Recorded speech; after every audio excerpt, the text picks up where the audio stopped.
औज़ुबिल्लाहिमिनश्शैतानिर्रजीम बिस्मिल्लाहिर्रहमानिर्रहीम अस्सलाम वालेकुम ख़वातीन और हज़रात, thank you so much for tuning into PTV sports. आप देख रहे हैं गेम ऑन है और मैं उम्मीद करता हूं कि आप सब ठीक ठाक होंगे, खैरियत से होंगे। मुझे कहते हैं शहजाद एहसान खान और इस दुआ के साथ कि आप सब खैरियत से रहें। जुम्मा मुबारक ख़वातीन और हज़रात। Ladies and gentleman, let's get started with the programme. First of all wonderful to be back. कल भी एक प्रोग्राम हमने किया, मैं उम्मीद करता हूं कि आप लोगों को जो एनालिसिस है हमारे एक्सपर्ट्स के ना आपको पसंद आए होंगे। But just a preamble as to what we will be discussing today. Obviously, Big Bash League is on. Big Bash League is on. Sorry for that. And certainly 24 जनवरी तक जो है वो ये कंटिन्यू करेगी. But for Pakistani stars to kind of feature in it, उसके हवाले से हम बात करना चाहते हैं. किन किन खिलाड़ियों की क्या क्या जो है वो परफॉर्मेंसेज रही है उसके ऊपर बात करेंगे. And in addition to this, towards the end, we will certainly be talking about the Ashes series as well. But ladies and gentlemen, I think for now, what I need to do is introduce my worthy experts over here. And to get started, ladies and gentlemen, the most in voice in Pakistan, whenever he's on the pitch or off the pitch, he always makes sure that he makes sense. His words are very well articulated as well. A very wonderful human being himself. He's Mr. Bazid Khan. Assalamu alaikum, Bazid bhai. How are you? Walaikum assalam. Allah ka shukr. Thank you so much for joining us. Wonderful to have you over here. Thank you. Thank you so much. आप भी वापस आए ना, 2-3 दिन से energy बहुत ऊपर चली गई. Thank you so much, sir, for saying that. दूसरी जानिब ख़वातीन हज़रात, she certainly happens to be one of those ladies over here in Pakistan cricket or generally as well, where a lot of people actually draw inspiration from her for the kind of work that she has done, for the kind of dedication she's had for Pakistan. She's been the former skipper for Pakistan One Day International, T20 International's women team as well. She happens to be the only Pakistani women cricketer happens to have the award of being the ICC Hall of Famer. She, ladies and gentlemen, happens to be Madam Sana Mir. Hello, Madam. Assalamu alaikum. How are you? वालेकुम अस्सलाम, अल्लाह का शुक्र, ठीक ठाक. Thank you so much for joining us. Wonderful to have you over here. To get started, first things first, जो पहली चीज मैं आपके सामने रखना चाहता हूँ, उसके ऊपर आप अपनी जो भी राय देना चाहते हैं वो दे सकते हैं. कुछ रिपोर्ट्स बाजिद भाई और मैडम सना ये सजेस्ट करती हैं कि जो बिग बैश की व्यूअरशिप है वो इंक्रीज हुई है 131%, and that too because of the impact of the international stars, जिसको हम इस मरहले को अगर कनेक्ट करें तो हम बाबर आजम के साथ कनेक्ट करना चाहते हैं, शाहीन शाह अफरीदी के साथ, शादाब के साथ, मोहम्मद रिजवान के साथ, हसन अली के साथ. What do you make of it?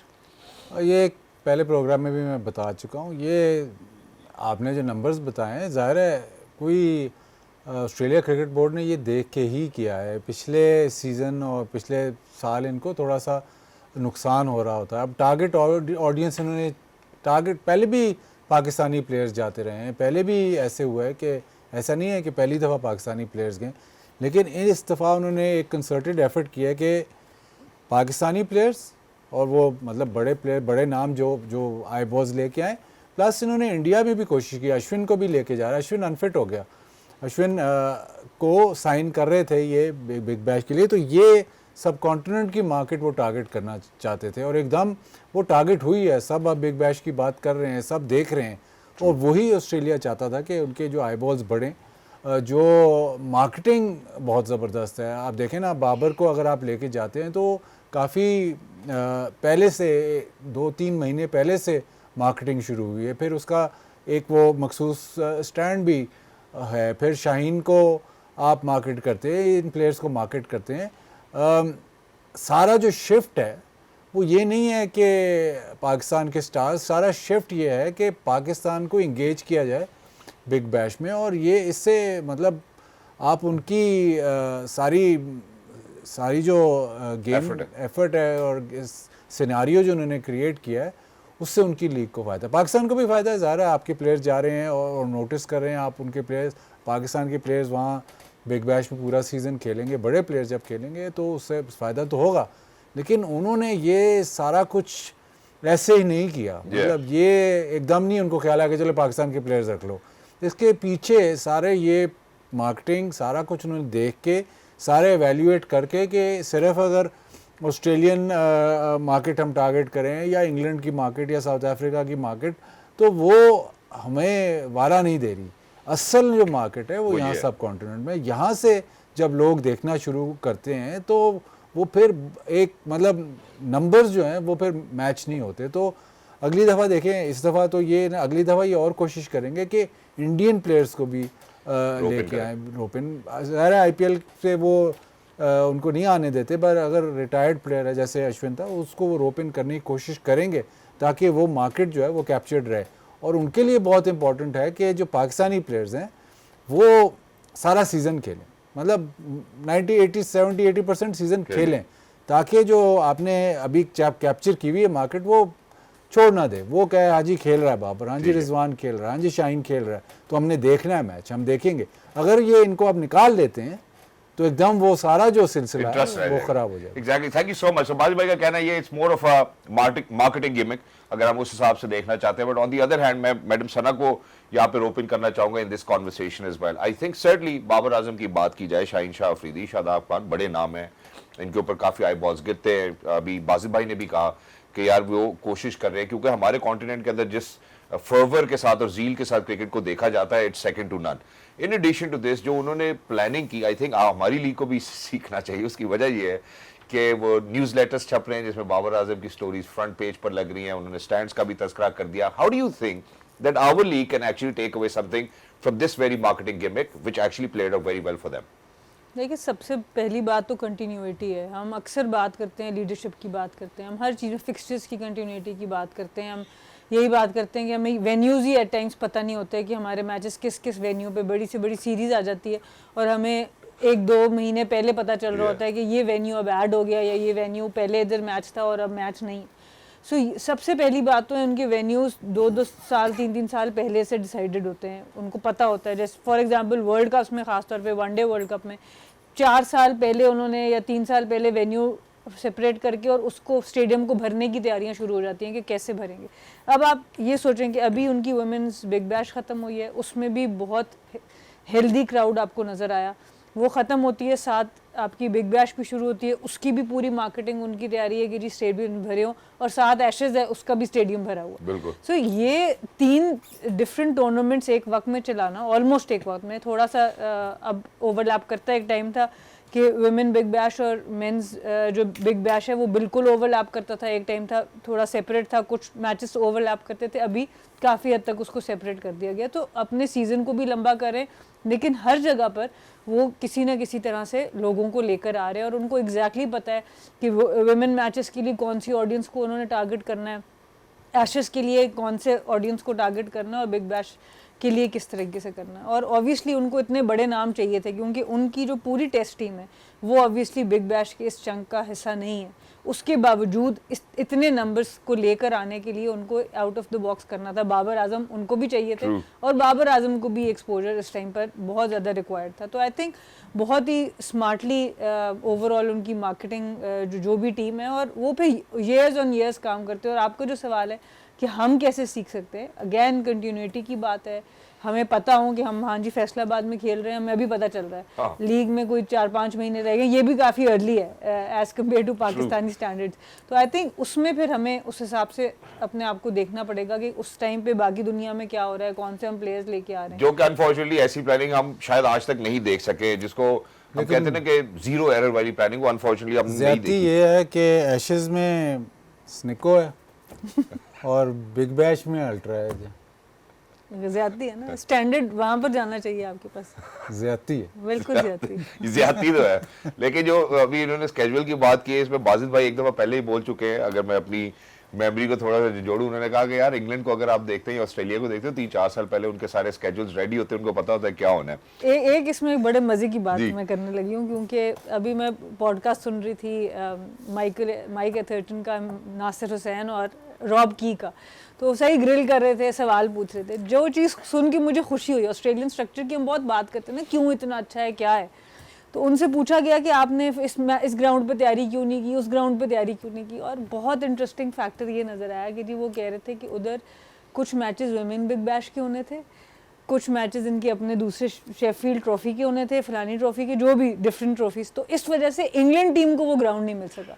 सो आप यहाँ से अंदाज़ा लगाएं कि उनकी वुमेन्स क्रिकेट की प्रायोरिटी उनके डोमेस्टिक मैच के लिए, डोमेस्टिक लीग के मैच के लिए, वो इंग्लैंड की मेंस टीम को मना कर सकते हैं कि जी हमारा ये मैच पहले से, आप इधर प्रैक्टिस नहीं कर सकते। सो ये एक बहुत बड़ा मैसेज है। जब हम ये समझते हैं कि हम हर वक्त वो ग्राउंड फ्री रख रहे होते हैं कि कोई बड़ा मैच आ गया तो उसके लिए, अभी रिसेंटली हुआ है जब लेजेंड्स ओवर 40 का टूर्नामेंट कराची मूव हुआ तो हमारी वुमेंस क्रिकेट का कैंप फैसलाबाद मूव हो गया। सो मैं सिर्फ ओवरऑल एक बात बता रही हूँ कि जब आप प्रायोरिटाइज करते हैं और आप ये कह देते हैं कि नहीं जिस चीज़ हमने प्रायोरिटाइज कर दी है अब बाकी नए आने वाले मैचेस को उस तरीके से उनको एडजस्ट करना पड़ेगा और फिर वहां पे कंटिन्यूटी जरूर लागू हो जाती है। इसी के साथ क्योंकि अब हम लीग्स की बात कर रहे हैं तो मैं जरा अपनी लीग के ऊपर भी थोड़ी सी बात कर लूँ, फिर उसके बाद खिलाड़ियों की खेल की तरफ जरूर बढ़ते हैं।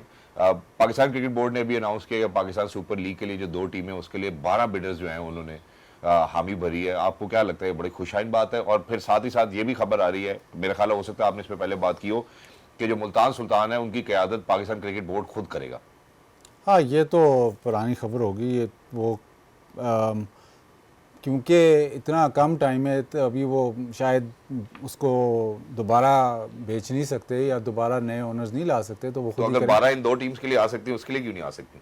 सवाल ये तो नई टीम है ना। हाँ जी, वो तो पुरानी टीम है, बिल्कुल। तो उसके लिए आप बिडिंग उसकी कैसे करोगे?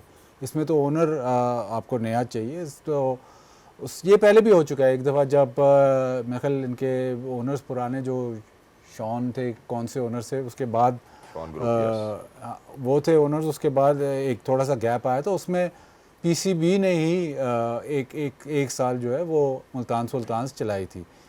तो वो मतलब स्टॉप गैप सोल्यूशन है, वो 1 साल चला लेंगे। उसमें भी ऐसे कोई 2-4 जैसे कोच और इस तरह के वो अपॉइंटमेंट्स कर लेंगे, उसके बाद वो टीम बन जाएगी। फिर नेक्स्ट सीज़न से वो फिर मतलब अगले सीज़न वो ओनर्स तैयार करेंगे। अभी तो काफ़ी इंटरेस्ट तो ज़रूर है, काफ़ी सारे, मतलब आप पाकिस्तान से बाहर से बहुत सारे बिडर्स हैं। देखना है कि टीमें कौन सी होती हैं, फैसलाबाद होती है या गिलगित बल्तिस्तान होती है, कौन सी टीमें आती हैं। तो अभी भी मतलब क्लैरिटी अभी है नहीं स्केड्यूल के साथ स्केड्यूल। लेकिन जो जैसे सना ने ये बात की कि उन्होंने ग्राउंड्स नहीं दिए, देखिए उनके जो डोमेस्टिक सीज़न होता है वो सारा कुछ साल पहले डिसाइडेड होता है या 2 साल पहले उन्होंने डिसाइड किया होता है, तो उसमें वो चेंज नहीं लेके आते। तो पाकिस्तान में भी आपका डोमेस्टिक जो होता है वो सीज़न तो कभी डिसाइड ही नहीं, हमें नहीं पता कि अगले साल सीज़न क्या होगा, मैं पता नहीं टीमें क्या होंगी, स्ट्रक्चर क्या होगा, ये नहीं पता होता। तो वो अपने सीज़न को नहीं छेड़ते, उनको पता होता है कि यार ये टीमें आ रही हैं, लेकिन उनका साथ साइमल्टेनियसली सीज़न चल रहा होता है। ये नहीं होता है कि यार चलो अब यहाँ पे टेस्ट सीरीज़ हो रही है तो अगर डोमेस्टिक सीज़न चल रहा है तो वो बंद कर दो। वो ऐसे नहीं होता कि डोमेस्टिक सीज़न अगर इधर पिंडी में टेस्ट मैच और डोमेस्टिक सीज़न के मैचेस भी पिंडी में है तो यार पिंडी से शिफ्ट कर दो, ऐसे नहीं होता। उन्होंने जहाँ पे डिसाइड किया हुआ है कि ये है इस दिन ये मैच है, ये टीम यहाँ की खेलेगी, वही होएगा। तो वो जो क्लैरिटी की बात है उसमें फिर इंपॉर्टेंस भी आ जाती है। जब आप क्लैरिटी एक दे देते हो कि नहीं यार ठीक है आपके मैचेस तब हैं और आपको पता है कि तब ही होंगे, तो मैं प्रिपेयर कर सकता हूँ सारा कुछ, उसके बाद उसमें चेंज नहीं होगा। ये नहीं होगा यार चलो नहीं इधर तो पता नहीं था, अब तो टीमें इंटरनेशनल टीम आ रही है तो आपके मैचेस ऑन होल्ड हैं, ऐसे नहीं होगा। तो एक तो आप इम्पोर्टेंस देते हो, आप अपनी डोमेस्टिक क्रिकेट को इम्पोर्टेंस देते हो। ये नहीं है कि जी ये तो यार इसकी खैर है इसको हम चेंज कर देते हैं, वो ये नहीं करते। तो वो मैसेजिंग भी ये है कि ठीक है इंटरनेशनल क्रिकेट अपनी जगह, लेकिन हमारी डोमेस्टिक क्रिकेट भी उतनी ही इम्पोर्टेंट है, या हमारी वुमेंस क्रिकेट भी उतनी ही इम्पोर्टेंट है। ये नहीं है कि जी एशेज उनके लिए बहुत बड़ा मतलब पिनिकल है उनके टेस्ट मैच क्रिकेट के लिए, तो उसकी अगर टीम आ रही है तो आपका शेड्यूल है वो नहीं चेंज होगा। तो इसी तरह अगर सीखने की बात तो यही है कि जब तक आप अपनी डोमेस्टिक क्रिकेट या अपनी लोकल क्रिकेट को इम्पोर्टेंस नहीं दोगे, अगर आप कहोगे नहीं यार चलो जो भी हुआ इनको हम शिफ्ट करके उधर भेज देंगे या इनका टूर्नामेंट ऑन होल्ड कर देंगे, जब तक आप वो इम्पोर्टेंस, वो मैसेजिंग, वो इम्पोर्टेंस नहीं दोगे तब तक वो फ्लरिश नहीं कर सकते। आपकी बात बिल्कुल दुरुस्त है, लेकिन just to kind of wrap it up, और अगर आप डिसएग्री करें you can certainly pitch in, वो पाकिस्तान के लिए हमारे चैलेंजेस और हैं। हमारे कुछ डिप्लोमेटिक मूवमेंट्स हो जाती है, हमारे पास लोकेशंस कम है, हमें सिक्योरिटी के भी खदशात होते हैं। So we really need to make sure कि यार हम इस तरह की तैयारी करें, और अगर कभी किसी को या किसी वेन्यू को चेंज करना पड़ता है, मोस्ट ऑफ द टाइम हमें यही सुनने को मिलता है कि यार it is because of the fact कि यार जो लॉ एनफोर्समेंट एजेंसीज है ये प्रॉब्ली ठीक है। लेकिन आपने अभी तक तो मुझे तो नहीं शेड्यूल 1 साल पहले आया या कभी 6 महीने पहले भी आया, कभी हुआ है ऐसे? ये तो आप हाँ, तो दूसरा वेन्यूज़ आपको बढ़ाने पड़ेंगे, ये आपको समझ नहीं। और इंटरनेशनल 12 टीम्स होने वाली है। इंटरनेशनल क्रिकेट के लिए जो आपके इंटरनेशनल क्रिकेट है उसमें आपको वेन्यूज़ बढ़ाने पड़ेंगे। प्रॉब्लम ये है कि जो आपके जो पुराने जो ऑलरेडी इस्टेब्लिश वेन्यूज़ थे उन पे आप बिल्कुल नज़र नहीं डाल रहे। फैसलाबाद पे मैं तो पिछले 8-10 साल से शोर कर रहा हूँ, आप जाके फैसलाबाद खुला है। अब मुल्तान में ये सिनारियो है कि मुल्तान में जब टेस्ट मैच होता है तो आपको पता है सना तो खैर गाड़ी बहुत तेज़ चलाती है, तो ये तो होटल से तो 10 मिनट में पहुंच जाती है, लेकिन वो होटल से दूर है। ठीक है, जो स्टेडियम है होटल से दूर है, मुल्तान शहर से बाहर है। अब इसमें यह है कि जब वो टीमें ट्रैवल कर रही हैं तो बहुत ज़्यादा सिक्योरिटी, क्योंकि वो लंबा रूट है, बहुत ज़्यादा सिक्योरिटी है। उसके बाद आप जिसने मैच देखना है, चलो जो मतलब जो वेल ऑफ है या जो मतलब अमीर घराने से है वो तो मैच देख के आ सकता है, लेकिन जिसने नॉर्मल मैच देखना है उसको पूरे दिन का एफर्ट करना पड़ता है, क्योंकि वो शहर से बाहर है, वो ट्रैवल करेगा, वो जाएगा। अगर उसने 1 घंटा 2 घंटा देखने तो पॉसिबल नहीं है, क्योंकि फिर आपने वापस भी फिर रूट लगेगा तो बड़ा मसला है। अब न्यूजीलैंड में ऐसे होता है, ये माइकल आर्थरटन ने मुझे बताया था, न्यूजीलैंड में जो बड़े ग्राउंड्स हैं वहाँ पे T20 क्रिकेट होती है, क्योंकि T20 में लोग आ जाते हैं। जो उनके पुराने छोटे ग्राउंड्स हैं उस पर वो टेस्ट मैचेस करवाते हैं, और छोटे ग्राउंड में एक्सेस, क्योंकि पुराने जो जितने भी ग्राउंड होंगे उसमें एक्सेस बेहतर होगा, वो शहर के अंदर होंगे तो लोग आ जाते हैं। मुल्तान के शहर के अंदर जहाँ पे इंटरनेशनल क्रिकेट, वो खैर आप उसको ग्राउंड को तो बेहतर करना है, बट वो बिल्कुल उसकी जो लोकेशन है उससे परफेक्ट लोकेशन शहर के अंदर नहीं हो सकती, और वहाँ पे तो चलता फिरता बंदा आ जाता है मैच देखने। तो आपके जो कहते हैं टेस्ट मैच में लोग नहीं आते, तो वो तो ग्राउंड भरा ही रहेगा। अगर आप फैसलाबाद में टेस्ट मैच ग्राउंड भरा ही रहेगा तो वो बिल्कुल शहर के अंदर। तो आपको ये चीज़ें भी एक्सप्लोर करनी है। वेन्यूज़ जब तक आप बढ़ाओगे नहीं, सिर्फ डोमेस्टिक क्रिकेट की बात नहीं कर रहा मैं, इंटरनेशनल क्रिकेट की बात कर रहा हूँ। जब तक आप वेन्यूज़ बढ़ाओगे नहीं, फिर आपके पास ऑप्शंस नहीं होती, फिर आप 3-4 पे महदूद रहते हो, उसकी वजह से भी प्रॉब्लम रहती है। तो आप एक ही ग्राउंड पे 2-2 3-3 मैच, तो वो चाम खत्म हो जाता है। Exactly. तो वेन्यूज़ भी बढ़ाने की ज़रूरत है, और आपके पास जो वेन्यूज़ ऑलरेडी अवेलेबल हैं उनको देख सकते हो आप। ये ज़रूरी नहीं है कि यार कि नया अब इस्लामाबाद में पूरा स्टेडियम बनाना है तो तब तक हम रुके रहें, नहीं। जो वेन्यूज़ आपके पुराने जो अभी तक इस्टेब्लिश्ड हैं, जिसको आपने थोड़ा सा बेहतरी उनमें लानी है, और बड़े आसानी से हो सकता है। शेखुपुरा अब तो 35 मिनट भी नहीं लगते लाहौर से, तो आप जब मुल्तान में टेस्ट मैच करते हो तो आपकी रोज़ की ट्रैवलिंग 35 मिनट है, तो शेखुपुरा तो लाहौर से 35 मिनट नहीं लगते। वहाँ पे आप आराम से वनडे मैच या T20 मैच आराम से करा सकते हो, लेकिन ग्राउंड अवेलेबल है, वो बना हुआ है सारा स्ट्रक्चर, उसको आपने बेहतर करना है, इसमें इन्वेस्टमेंट चाहिए। Exactly, and that will certainly require not quite a lot of hefty investment as well. मेरे ख्याल है थोड़े से ध्यान से काफ़ी सारे और वेन्यूज अवेलेबल हो सकते हैं। और पाकिस्तान as well, जहाँ हमने इन्होंने ऑब्वियसली इंटरनेशनल क्रिकेट के हवाले से बात की, सुपर लीग के हवाले से बात करें, उसके अंदर भी एक चैलेंज हमारे पास ज़रूर है होम ग्राउंड्स के हवाले से। अभी अगर हम 2 और टीम्स का एडिशन देखने के लिए जा रहे हैं तो क्या तैयारी करेगा पाकिस्तान क्रिकेट बोर्ड, खैर ये अभी सवालिया निशान ही रहता है। I come back to the Big Bash League as well, क्योंकि जहां मैडम सना ने बात की, बड़ी पिवटल और इंपॉर्टेंट बात है कि कंटिन्यूटी नजर आनी चाहिए, और कंटिन्यूटी तभी नजर आएगी अगर हमारे खिलाड़ी यहां से जाएंगे। ऑब्वियसली आईबॉल्स वाला जो फैक्टर था, मार्केटिंग वाला फैक्टर था, वेल सूटेड, खिलाड़ियों को परफॉर्म भी करना पड़ेगा। So far what have been there performances, I think is something that we will be talking about right after a short break. Don't go anywhere, will be right back, game on है। खवातीनो साहब, welcome back. हमारे साथ जुड़े रहने के लिए बहुत बहुत शुक्रिया। ब्रेक पे जाने से पहले काफी तवील गुफ्तगू की as to you know what Pakistani players need to do, I think जहां पे फिर पाकिस्तान क्रिकेट बोर्ड की बात की। अब जरा चलते हैं बिग बैश की तरफ। उसकी वजह यह है कि मैंने ब्रेक पे जाने से पहले बताया कि वो कंटिन्यूटी तब हो सकती है अगर हमारे प्लेयर्स जो हैं वो भी कंसिस्टेंटली परफॉर्म करते रहेंगे। सबसे पहले मैं आऊंगा बाबर आजम की तरफ भी, लेकिन मैं सबसे पहले जिस खिलाड़ी की बात करना चाहता हूं और जिनकी स्टैंड आउट परफॉर्मेंसेज रही हैं so far, and to kind of appreciate that is Shadab. And I think Shadab के हवाले से अगर हम बात करें या कलेक्टिवली भी अगर हम बात करें, जो पाकिस्तानी प्लेयर्स जो फीचर करें इस टाइम, बाबर आजम है, शादाब खान है, मोहम्मद रिजवान है, शाहीन शाह अफरीदी हैं, हसन अली हैं, हारिस रऊफ हैं। And to kind of look at that, Babar Azam की एक इनिंग्स थी जिसमें ही स्कोर्ड हाई स्कोर आपको नजर 58, and then there was Shadab Khan, you know 2 innings में 75, Mohammad Rizwan 2 innings 36। On the other hand अगर हम बॉलिंग फिगर्स की तरफ जाते हैं, Shadab Khan is the leading wicket taker as of now amongst all these Pakistani players. We're featuring with 6 wickets, Haris Rauf with 5, and then Shaheen Shah Afridi with 2 wickets, and then Hassan Ali with 2. First of all, मैं Madam Sarah की तरफ बढ़ता हूँ। Madam Sarah, what do you make of the performances so far? Not quite a lot of games which have taken place as of now, but what do you make of it? देखिए सबसे पहले तो जैसे आपने बात की शादाब खान की, इस वक्त बहुत उनके लिए बहुत अच्छा अभी तक टूर्नामेंट गया है। चाहे बैटिंग की बात कर लें चाहे बॉलिंग की बात कर लें, दोनों में ऐसा नज़र आ रहा है कि रिदम भी आ रहा है, कॉन्फिडेंस भी आ रहा है, और फील्डर वो हमेशा से रही बहुत ज़बरदस्त। बिल्कुल। तो जहाँ तक फिटनेस की बात है, उनकी मैच प्रैक्टिस की बात है, मैच फिटनेस की बात है, वो नज़र आ रही है कि he is in good rhythm, which is great science for Pakistan. You want कि आपके सारे बेहतरीन खिलाड़ी वर्ल्ड कप के लिए फ़िट ज़रूर हों। तो शुरू में ऐसा नज़र आया, थोड़ा ऑब्वियसली एक्स्ट्रा एफर्ट भी करते हुए नज़र आए, बट जनरली ओवरऑल बैटिंग में भी उनके पास जब भी आए हैं बड़ी अच्छी उन्होंने परफॉर्मेंसेस दी हैं, अच्छे कैमियोस खेले। और सबसे ज़्यादा खुशाइन बात ये थी कि जो 4 ओवर्स का स्पेल इनको लास्ट मैच में जो 4 आउट किए वो बहुत अच्छे थे, और ऐसे टाइम पर भी आते रहे। दोनों इनिंग्स में, एक इनिंग्स में ऐसे टाइम पर भी आए जहाँ विकेट्स गिरी हुई थी, वहाँ पर भी आके अच्छी एग्रेसिव बैटिंग उन्होंने की। रनिंग बिटवीन द विकेट्स बड़ी ज़बरदस्त नज़र आई, जहाँ से फिटनेस का पता चलता है। और गूगली, जब भी शादाब की गूगली अच्छी चल रही होती है तो आपको समझ आ जाती है शादाब अपनी बॉलिंग के रिदम में नज़र आ रहे हैं, तो अच्छी जगह से बॉलिंग करते हुए नज़र आ रहे हैं। तो शादाब के लिए तो डेफिनेटली ये 3 मैचेस बड़े ही अच्छे रहे हैं, और ज़रूर उनके लिए वो एक केस बिल्ड हुआ है कि अभी वर्ल्ड कप की रेस से वो बाहर नहीं है, he is still in the world cup race.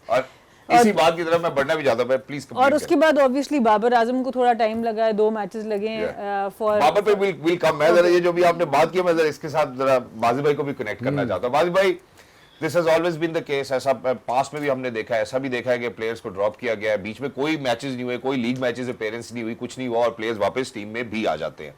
For now ऐसा लगता तो है कि शायद हमारा T20 स्क्वाड जो है वो अभी वेल सेटल्ड है, शायद कुछ नंबर्स के ऊपर भी बहस बाकी है। बट शादाब खान का एक सवाल ऐसा सवाल है जो कि has been looming on all over us. What do you make of it with these performances? Do you think Shadab has made a strong case to come back into the team? और अगर हाँ तो किसके जगह पे? सलमान अली आगा की जगह पे? जगह का तो मुझे नहीं पता, लेकिन सब पता है, आपको बताते नहीं यार।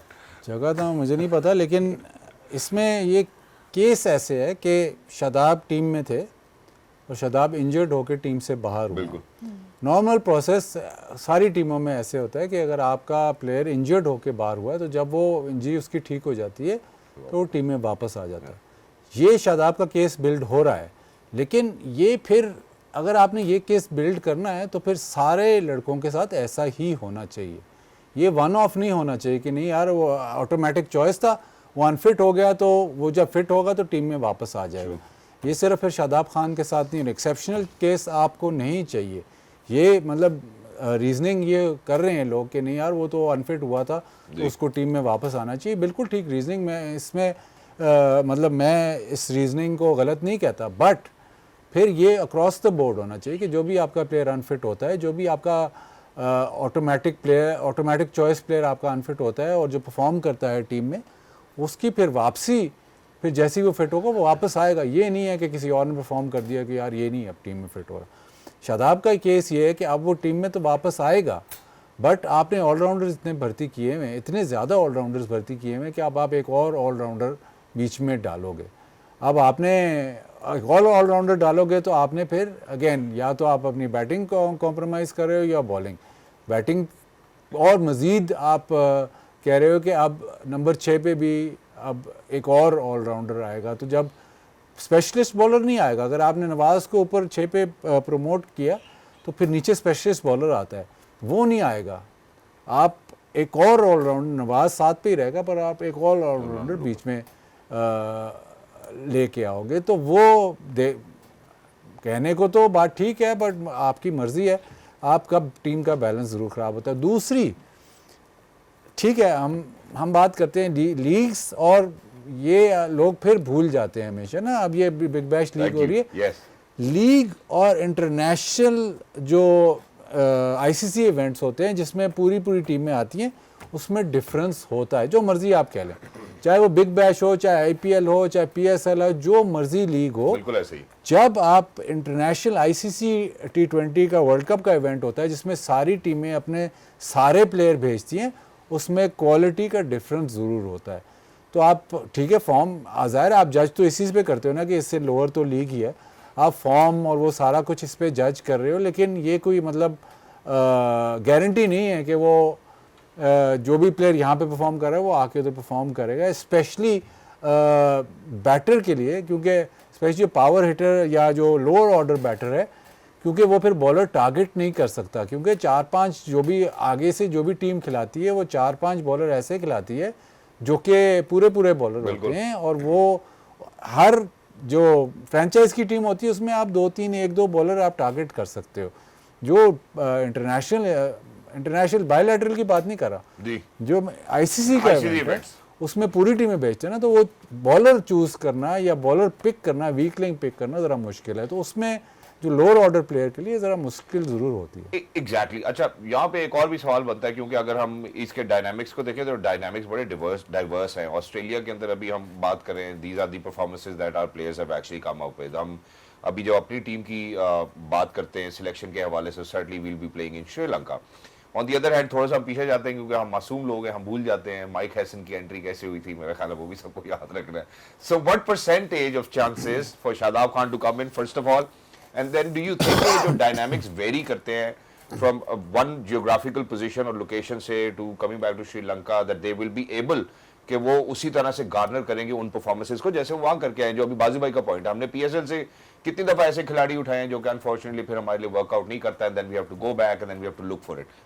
देखिए, एक ऐसा प्लेयर जिसने उन कंडीशंस में पहले उसी तरह के हाई प्रेशर टूर्नामेंट्स में परफॉर्म किया हुआ है, उसका चांस ज़्यादा होगा। जिस तरह शादाब की अगर आप बात करें तो यूएई के जो T20 वर्ल्ड कप था उनमें काफ़ी ठीक ठाक उनकी परफॉर्मेंस थी। इसी तरह बाबर आजम की अगर आप बात करते हैं तो वो दोनों जगह पे आपको परफॉर्म करते हुए, अगर वो ऑस्ट्रेलिया में 2-4 और अच्छी इनिंग्स खेल देते हैं तो आपको ये तो पता है कि जहाँ पर लो एंड स्लो विकेट्स होती हैं, जहाँ 150-160 तक T20 का स्कोर जाता है, वहाँ बाबर बिकम्स वेरी क्रूशल। हम पूरा एशिया का भी इसीलिए याद करते रहते बाबर आजम को।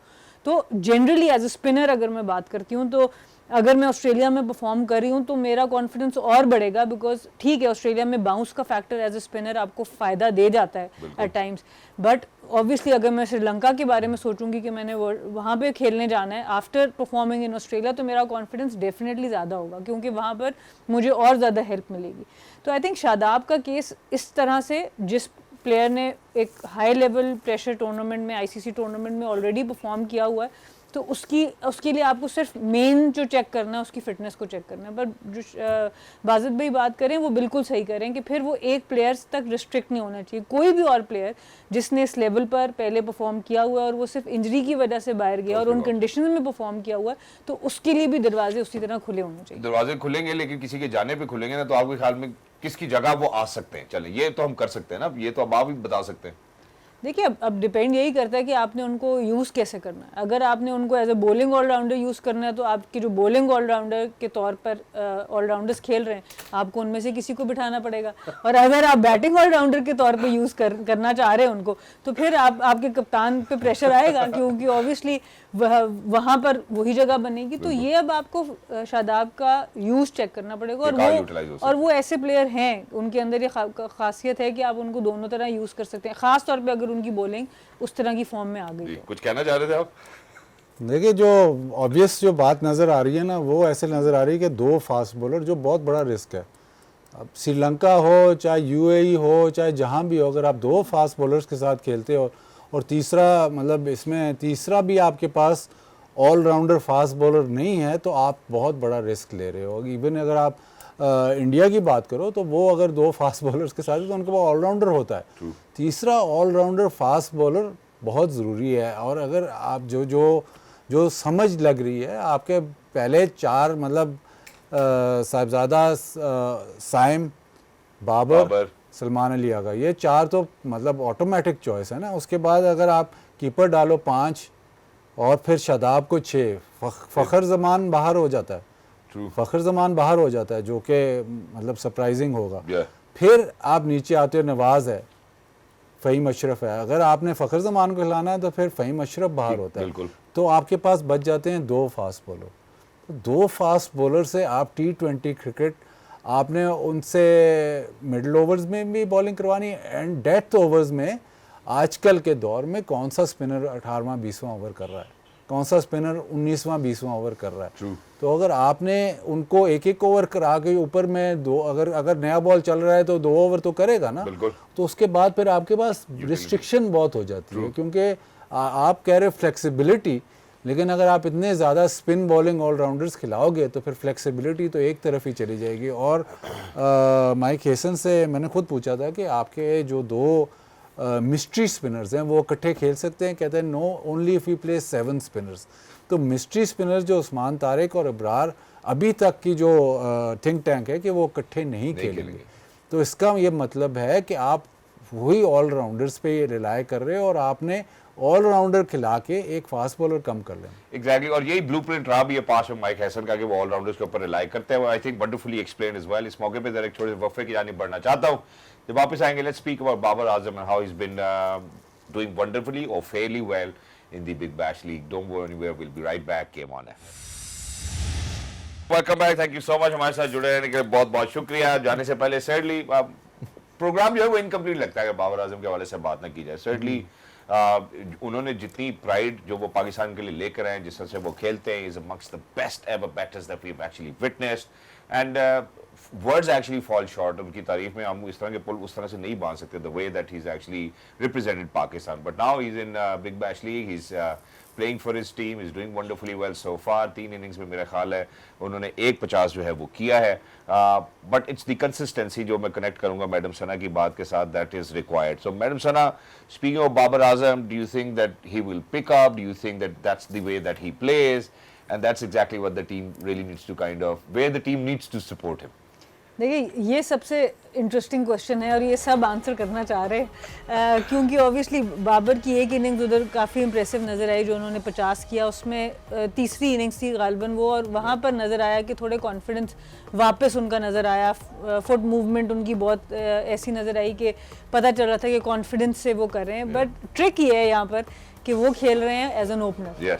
ठीक है, ऑब्वियसली बाउंस भी काफ़ी डिफरेंट है। ये शॉट बहुत ही आला मारा बाबर आजम ने और आप चाहेंगे कि आप वो फॉर्म में वापस आएँ, पर मज़े की बात यह कि वहाँ पर वो एज एन ओपनर खेल रहे हैं। यहाँ पर आके उनको फिर 1 डाउन पे एडजस्ट करना पड़ेगा क्योंकि माइक हेसन और थिंक टैंक की बहुत क्लैरिटी है कि आपकी ओपनर्स तो सेम ही रहेंगे, साहबजादा और साइम। तो यहाँ पर आके उनको फिर वो एडजस्टमेंट ज़रूर करनी पड़ेगी क्योंकि बहुत फ़र्क होता है। आपको पावर प्ले के अंदर 25 रन का स्टार्ट मिल जाए, 2-4 बाउंड्रीज आपको आ जाएं और उसके बाद आप मिडल ओवर्स में आके खेलें, उसके बरक्स की अगर ऊपर से एक अच्छी पार्टनरशिप लगती है और आप डायरेक्टली आके पावर प्ले के बाद बैटिंग करते हैं तो ये एक डिफरेंस ज़रूर रहेगा कि उसको वो कैसे मैनेज करते हैं। बट रन्स आपने किए हों अंडर योर बेल्ट हों और ख़ास तौर पर एक फॉरेन कंडीशन पे, तो उसका कॉन्फिडेंस तो ज़रूर आएगा। अच्छी चीज़ नज़र आ रही है बाबर आजम की, he is enjoying his cricket. जहाँ तक प्रेजेंट मोमेंट में रह के इन्जॉय कर रहे हैं, फील्डिंग को इन्जॉय कर रहे हैं, उस एटमॉस्फेयर को इन्जॉय कर रहे हैं, तो इस तरह आपकी परफॉर्मेंस जनरली आ जाती है, बेहतर हो जाती है। तो अच्छा साइन है एटलीस्ट तीसरे मैच में उनका 50। बट आने वाले मैचेस बहुत ज़्यादा डिसाइड करेंगे कि किस कॉन्फिडेंस से वो वापस आते हैं स्क्वाड के पास। इसमें 2 चीज़ें, एक तो इसने कहा ना कि शो, आपने कहा कि शो इनकम्प्लीट रहता है विदाउट बाबर। तो हमारा शो आप यूट्यूब पे जाता है ना तो लाइक्स तो बहुत ज़रूरी हैं, वो तो आपने क्लियर कर दिया इस सेगमेंट के लिए कि वो पूरा हो जाए। दूसरी बात इन्होंने सना ने बहुत ज़बरदस्त की है, उसको ओपन करा रहे हैं जितने भी प्लेयर्स गए हैं। अभी आपको T20 में बात करूंगा, शो से पहले जो हमने शो शुरू किया था वहीं से मैं बात कनेक्ट करता हूँ। जितने भी प्लेयर्स गए हैं, बाबर गया है वो अपने ही स्पॉट पे खेल रहा है, शाहीन शाह अफरीदी गया है उसको नया बॉल करवा रहे हैं और बीच में बॉलिंग करवा रहे हैं, हारिस रऊफ उसको पावर प्ले में बॉलिंग नहीं करवा रहे, बिल्कुल। तो वो उनकी स्ट्रेंथ्स पे ही जा रहे हैं। ठीक है, हसन अली भी उसको नया बॉल भी करवा रहे हैं। तो वो भी जो प्लेयर्स वो लेके पाकिस्तान से गए हैं, जो भी उनके प्लेयर, उसको अपनी मोस्ट कंफर्टेबल पोजीशन पे खिलाते हैं और उसकी वजह से कंफर्ट लेवल कह लें या कॉन्फिडेंस या जो भी वो प्लेयर्स को उस तरह फैसिलिटेट, ज़ाहिर है फ्रेंचाइज है वो फैसिलिटेट कर सकती है। दूसरी बात जो मैं आपको वो सारा कुछ, अगर मैं इस जो आपको पहले कहा था मार्केटिंग का सारा कुछ अगर मैं इसको जोड़ूँ ना, तो एशेज़ के टेस्ट मैच में एडम गिलक्रिस्ट कमेंट्री कर रहा है और बाबर आजम की कवर ड्राइव की बात कर रहा है। तो आप मार्केटिंग चेक करें, ये सारा एक जगह से नहीं हो रहा। एशेज़ के टेस्ट मैच में, बिल्कुल एशेज़ के टेस्ट मैच में बाबर आजम की कवर ड्राइव कहाँ से आती है? क्रॉस चैनल प्रमोशन चल रही है। वो देखें BBL वो प्रमोट हो रहा है और बाबर आजम प्रमोट हो रहा है। और वजह क्या है, बाबर आजम क्यों प्रमोट हो रहा है? आई बॉल्स के चक्कर में। तो ये आप ये सारा कुछ अगर गौर से देखें ना, और दूर से बंदा बैठ के देखता है कि ये कैसे चल रहा है सिलसिला, तो ये बहुत ही आउटस्टैंडिंग चीज़ है। एग्जैक्टली। लेकिन जो मेरा ये कहना भी यानी कि ठीक था फिर। हाँ, आपका वो तो आपने पहले, आपको तो हम पता, यहाँ आपको बैठ के आपको उन्हीं पता की बात चल कर गया रहे था कि अगर वो प्रोग्राम में नहीं आएगा तो इसमें तो जब वो हम लाइक्स देखेंगे तो वो कम हो जाएंगे ना। वो तो आप तो बहुत माहिर हैं इसमें तो कोई डाउट नहीं है। लेकिन ये आप ज़रूर देखें कि जितने भी प्लेयर, जो भी मतलब सिर्फ मैं वो सब अपनी स्ट्रेंथ्स पे खेल जो जितने भी वो ओवरसीज प्लेयर्स लेके जाते हैं उनको आउट ऑफ पोजीशन नहीं खिलाते, उन पे अनड्यू वो ऐसे कोई प्रॉब्लम नहीं डालते। और जो बयान भी आते हैं उनकी तरफ से कि यार ये हाई क्लास प्लेयर है, और उसी से जितनी ज़्यादा सपोर्ट, जितनी ज़्यादा वो मतलब इवन मीडिया वो जो उनके टीममेट्स, या अगर एडम गिलक्रिस्ट कह रहा है, या सराउंडिंग में सारे जो लोग उनकी सपोर्ट कर रहे हैं, उससे ही बहुत बड़ा फ़र्क आ जाता है। एग्जैक्टली, बिल्कुल आ जाता है। इसमें सर्टली सवालिया निशान जो है वो आने वाले वक्त में हम ज़रूर और भी बात करेंगे हारिस रऊफ की या शाहीन शाह अफरीदी की बॉलिंग के हवाले से, वो वेरी क्विकली, क्योंकि ये जो भी आपने स्ट्रेंथ्स की बात की है, looks like as if even IL T20 is taking the right decisions. First of all, I think for the players who are actually playing or featuring in IL T20, we need to speak about them. There's Hassan Nawaz and Fakhar Zaman. Fakhar Zaman in 9 innings have actually scored 165 runs. But I think at the same time, on the other hand, Ibrar Ahmed and Naseem Shah, team की 5 innings में 5 wickets है। मैं इसमें फ़खर जमान जो primarily focus करना चाहता हूँ, जो कि अभी बाजी भाई आपने भी की है, एंड दैट इज़ के ओपन कर रहे हैं फ़खर यहाँ पे भी IL T20 के अंदर। And what do you make of his performances, what do you think, जो भी आपने टीम के स्ट्रक्चर के हवाले से बात की, फिर how difficult it's going to get for अस?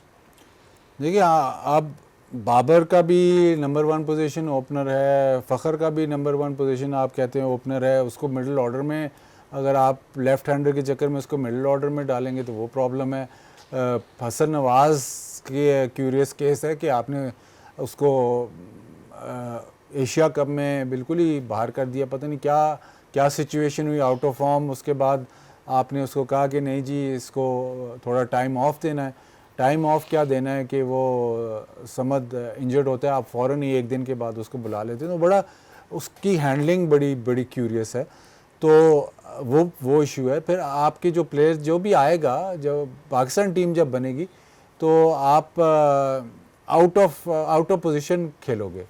अगर फ़खर मिडिल ऑर्डर में खेलता तो आउट ऑफ पोजीशन खेलेगा, बाबर 1 डाउन खेलेगा, that is not his preferred role. वो ठीक है, आप उसको 1 डाउन पे खिला रहे हो, लेकिन वो चाहता है कि मैं ओपन करूं, तो वो प्रॉब्लम्स रहेंगी। इवन सलमान अली आगा की आप बात करें, कैप्टन ने जब PSL इस्लामाबाद यूनाइटेड के लिए रन्स किए तो वो नंबर 3 या नंबर 4 पे था, तो बीच में प्रॉब्लम आ जाएगी। अब शादाब को आपने फिट करना है तो प्रॉब्लम्स तो हैं। हाँ, और ये जो सेंटिमेंट यहाँ बिल्ड हो रहा है वो यही बिल्ड हो रहा है कि उनको फिट तो होना है। But you know, very quickly just to wrap it up, for any player not to play on his strength or her strength, how challenging it is for any player, अगर आप वो अपने नंबर पे नहीं खेलते नेचुरली, जिस पे वो सारी उम्र खेले हैं, how challenging is it for them? देखिए, इसमें बहुत ज़्यादा डिपेंड करता है आप किस फेज़ ऑफ योर करियर है। अगर तो आप अच्छी फॉर्म में हैं, आपके रन्स हो रहे हैं, आपका एक अच्छा पैच चल रहा है और थोड़ी बहुत एडजस्टमेंट आपके नंबर की होती है, आप एक जनरली एक बहुत पॉजिटिव माइंडसेट में होते हैं, तो आप उसको कर जाते हैं।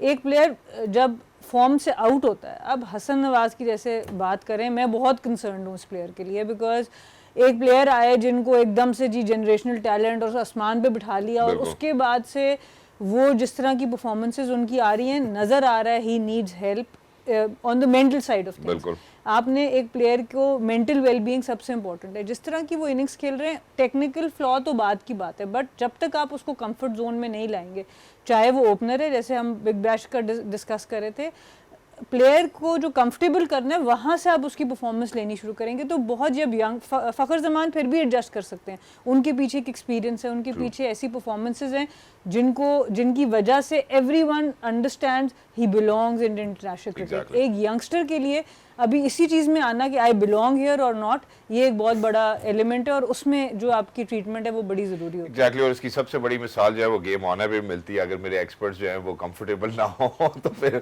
मेरा ख्याल है मुश्किल हो जाएगा इनके लिए अपने इतने बेहतरीन एनालिसिस देना। So ladies and gentleman, thank you so much for staying with us. Game on and look after yourselves. Will see you next week इंशाल्लाह। अल्लाह हाफिज़।